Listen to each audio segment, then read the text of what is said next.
Welcome to Mishna study Masechet Shabbat Perek Yod Mishnah Dalet. Over here in this Mishnah, I'm going to continue talking about carrying on Shabbat, but over here in an unintended manner. It's not an unusual manner, but he didn't intend this way, right? He decided to carry something, in front of him, and all of a sudden it, ended up in back of him. He didn't intend to carry it that way. Is he going to be hayav or patur? So that's going to be a discussion about Mishnah. A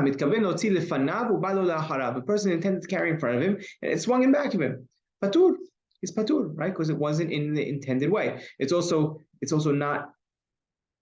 It's not being carried in a way that's as maybe safeguarded as he would have liked, right? It would have been in front of him, it would have been more safeguarded. Now all of a sudden it's in back of him. It's not as protected, right? Over here is patur. Hayav. If it was the opposite, if he had it in back of him, right, and then it swung to in front of him.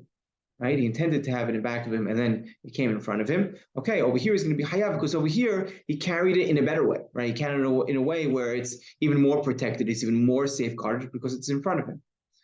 Be'emet, right? Really, and every time we have be'emet, Rambam said in the beginning of the Mishnah, anytime we say be'emet, it's halacha Moshe misinai.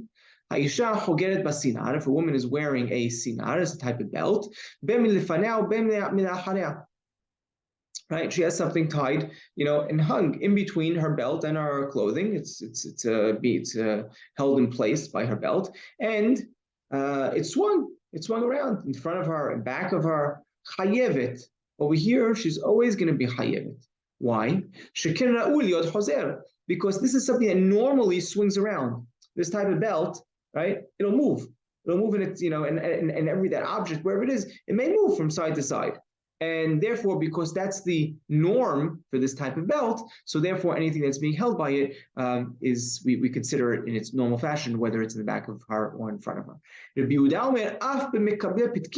Right? Even the people that are collecting the pitakim, the notes, right? These are the they collect the the notes and different contracts of the king, right? So what would they do? They would run also from place to place with these little notes, memos in their pouches, right? And they would tie this pouch around, be something around their neck, and it would fling from in front of them and into the back of them. That's what Rabbi Yehuda says. So because it would, switch direction, and it could, fling from the front to the back, and it's something that's the normal way. So therefore, also over here, this is considered the norm, and therefore you also be hayav in this case, according to Rabbi Yehuda. But halacha is not like Rabbi Yehuda.